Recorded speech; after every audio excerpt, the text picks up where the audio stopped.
Hello everyone, welcome back to my next daily blog. তো আজকে সকাল সকাল বৃষ্টি শুরু হয়েছে প্রচণ্ড পরিমাণে।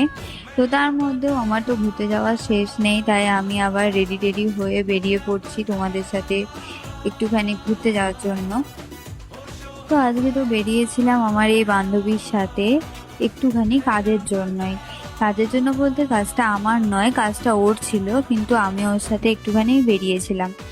যেহেতু ও একা যাচ্ছিল তাই ও আমাকে বললো যাওয়ার জন্য, তাই আমি ওর সাথে একটু গেলাম। তো আমরা যখন বেরিয়েছিলাম তখন আপাতত বৃষ্টি পড়ছিল না, বৃষ্টি কিছুক্ষণের জন্য থেমেছিল, কিন্তু আজকের আকাশের এমন অবস্থা যে 2 মিনিট ছাড়া ছাড়া বৃষ্টি চলে আসছে। এখন আকাশটা দেখতে কত পরিষ্কার লাগছে, কিন্তু 2 মিনিট পরে আমি জানি আবার বৃষ্টি চলে আসবে, যেটা তোমরা পরে দেখতেও পারো। তো আমরা আজকে কোথায় যাচ্ছিলাম তোমাদেরকে সেটা বলি। আজকে আমরা যাচ্ছিলাম হচ্ছে পুলিশ ট্রেনিং স্কুল। যারা কলকাতায় আছো তারা সেটাকে পিটিএস বলে চিনবে। তো আমরা যাচ্ছিলাম পুলিশ ট্রেনিং স্কুলে, কারণ এখানে আমার বান্ধবীর দাদা কাজ করে। তো বান্ধবীর মা ওর জন্য বাড়ি থেকে কিছু খাবার পাঠিয়েছিল, তো সেটা ওর দাদা নিয়ে এসেছিল, সেটাই ও ওর দাদার কাছ থেকে নিতে যাচ্ছিল। এবার ও আমাকে বললো যে তুই কি যাবি?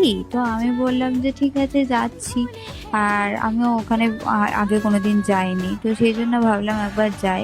তো এইটা হচ্ছে সেই স্কুলটা, যেটাই আমি কোনোদিন ভেতরে যাইনি, এর আগে সবসময় বাইরে থেকেই দেখেছি। তার মধ্যে দেখো হঠাৎ একটা কাণ্ড, আমি দেখছি ওই সাইডটা বৃষ্টি হচ্ছে আর এখানে বৃষ্টি হচ্ছে না। তো হঠাৎ করে দেখতে দেখতে দেখি না, পুরোটাই বৃষ্টি হয়েছে। আমার হয়তো ভুল ধারণা ছিল ওটা। তো তোমাদেরকে বলেছিলাম যা 2 মিনিট ছাড়া ছাড়া বৃষ্টি হয়েছে, তাই বৃষ্টি চলেও এসেছিল। আর এই দেখো আমরা ভেতরটাই ঢুকেছিলাম ওই পুলিশ ট্রেনিং স্কুলে, যেখানে ভেতরে পুলিশদের ট্রেনিং দেওয়া হয়। এখানে এখানে যে সমস্ত কুকুরদেরকে ট্রেনিং দেওয়া হয় না, পুলিশদের সাথে যে সমস্ত কুকুররা ট্রেনিং পায়, এখানে তাদের জন্য আলাদা রুম করা আছে। সেখানে আবার তাদের জন্য আলাদা সুইমিং পুলও করা আছে, যেখানে আলাদা করে পুরোপুরি শুধু কুকুরদের ট্রেনিং দেওয়া হয়।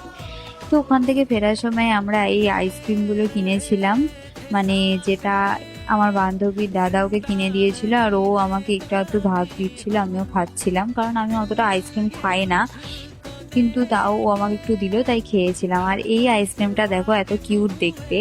তো তারপর ওখান থেকে বেরিয়ে আমরা আবার বাড়ি চলে যাচ্ছিলাম, বাড়ি মানে হোস্টেল চলে যাচ্ছিলাম, কারণ আবারও বৃষ্টি আসতে পারে।